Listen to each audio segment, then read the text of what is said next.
ロシア最大の未解決事件と呼ばれるディアトロフ峠事件をご存知でしょうか。遡ることおよそ60年前、1959年2月、ロシアを南北に分けるウラル山脈、冷戦真っ只中のソビエト連邦で起きた遭難事件なんです。ここで雪山登山をしていた男女9人が遺体として発見されたんです。一見事故のようにも見えたこの事件だったんですが、不可解な点が多数発見されるんです。マイナス30度の極寒の中、遺体の多くは下着姿に裸足、さらに頭蓋骨骨折などの致命傷も見られたんです。そして何より衣服には雪山登山ではありえないものが付着していたんです。それは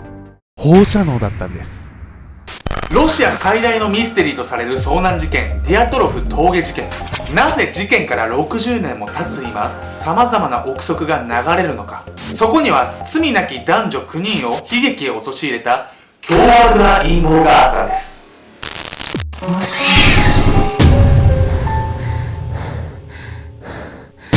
はいどうも、大人こそ綺麗事を言え、ケンちゃんです。闇闇こです。はい、というわけでね、今日も大人こそ綺麗事を言え。その心はどういうこ大人になると、と？なんかちょっと暑苦しいなみたいな、ちょっと引くのあるじゃないですか。僕、あれ嫌いなんですよね。大人こそ結果出してなんぼなんで、ちゃんとね、目標決めてゴリゴリいきたいですよね。ちょっと噛んじゃったらすいません。今日もよろしくお願いします。まあ、それにしてもですよ、マイナス30度のね、もうやばすぎ、ファッキング寒すぎの雪山で、裸足でね、しかも下着姿でいるっておかしくないですか？マムシドリンクとか多分飲んでんだね。あったけえな、あったけえな。冷戦時代のソ連で起きた不気味な遭難事件。一体なぜ彼らは不可解な状態で発見されてしまったのでしょうか。まずは彼らのたどった足取りを見ていきましょう。死の山に登った国。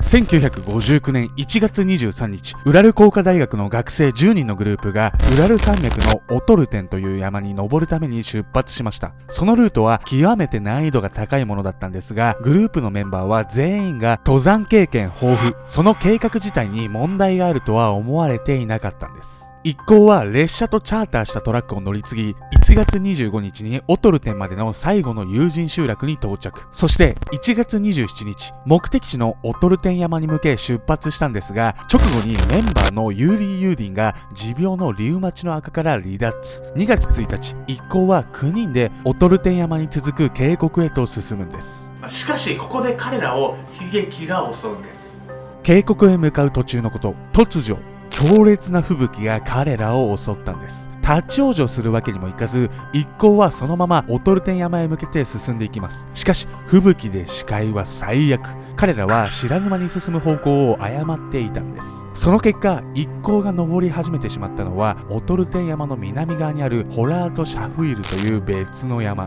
とはいえね、登山経験豊富な一行だったんで、この後にちゃんと間違いに気づくんです。しかし吹雪の中を引き返すのは非常に危険なんです。天候が落ち着くのを待つため、その場所にテントを張って休息を取ることに。しかし彼らは知らなかったんです。誤って登ってしまったホラート・シャフイルは、その土地の原住民マン氏族の言葉で死の山を意味することを。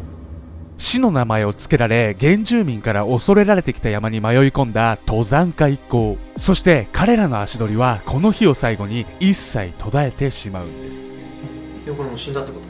本来2月12日までに一行から下山を知らせる電報が送られる予定だったんです。しかしその日を過ぎても何も連絡がなかったんです。帰りを待つ家族や友人たちは何かが起きたのではと心配します。そしてついに家族から要請を受けた警察によって救助隊が派遣されることになったんです。警察は軍と協力し、ヘリコプターや航空機を投入する大規模な救助活動が始まるんです。しかしね、過酷な雪山での捜索は難航するんです。でしょうね。動きがあったのは出勤してから数日経過した2月26日。ついに救助隊はホラート・シャフイル山でひどく損傷した一行のテントを発見したんです。救助隊は急いでテントの中に生存者がいないか確認。しかしその中に一人として人はいなかったんです。そしてね、テントの中には実に奇妙な光景が広がっていたんです。なんとテントの中には一行の所持品が丁寧に並べた状態で放置されていたんです。さらに救助隊がテントを調べていくと、ある不可解な形跡を発見。テントはナイフで切り裂かれていたんです。それも内側から。テントトがね内側からね切り裂かれてたってのもおかしいですよね、自らねテントを切り裂いたのかは分かんないですけど、一体彼らはどこに行ってしまったのでしょうか。謎に満ちた遺体現場。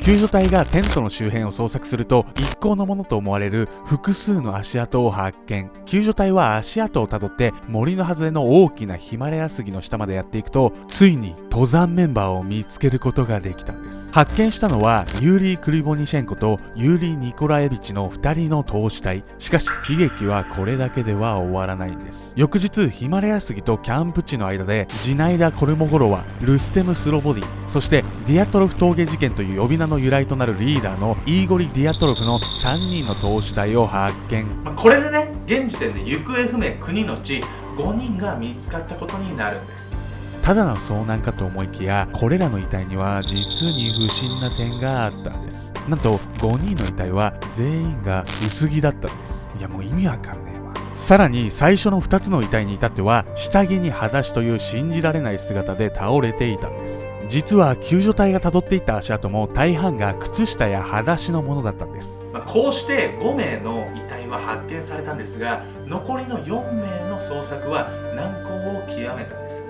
捜索開始から2ヶ月以上が経過し、雪が溶け出した5月に入り、ようやく残り4名の遺体が発見されるんです。見つかった場所はヒマラヤ杉からさらに森に分け入った先の渓谷の中にある4メートルもの深さの雪の下だったんです。この4人は他の遺体よりはまともな服装をしていたんですが、着ていた服のいくつかは先に亡くなったメンバーの服だったことが分かったんです。これ以外にも5月に入って見つかった遺体には先に挙げた遺体とは異なる点が多々あったんです。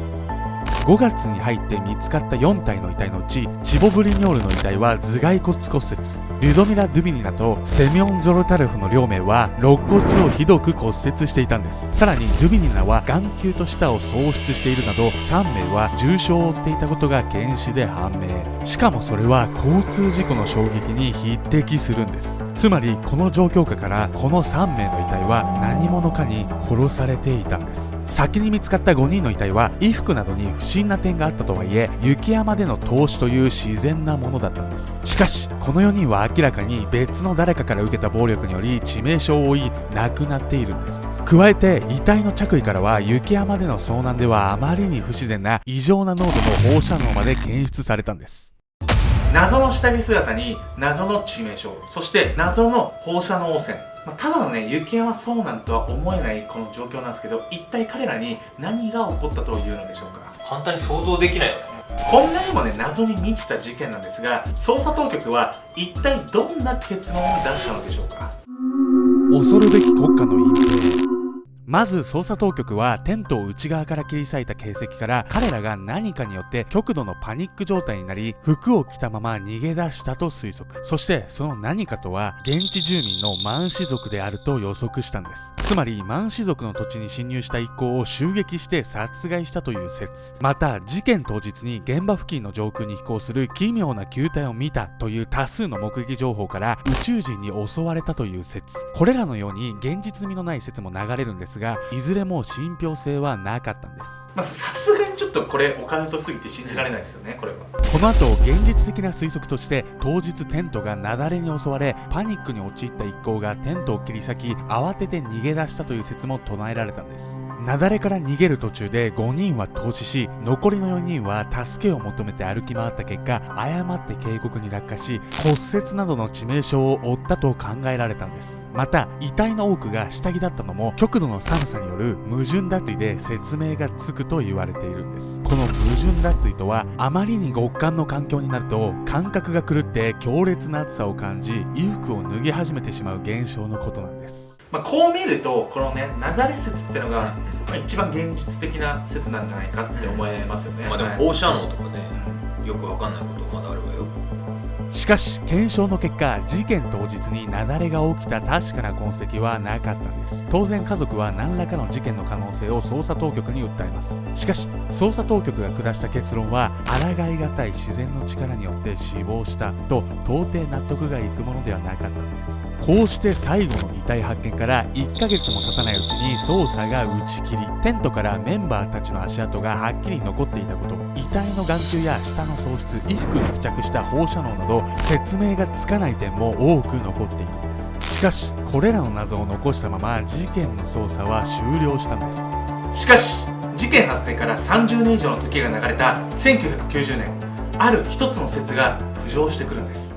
米ソ冷戦が終結した1990年、ディアトロフ峠の捜査に関わった関係者が事件について初めて重たい口を開いたんです。証言をしたのはレフ・イバノフ。彼はディアトロフ峠事件の検視審問をしていた人物。彼の証言は事件に関するある情報について上層部から機密にするように強く指示をされたというものだったんです。それは事件当日に目撃情報のあった飛行する光る球体。なんやそれ。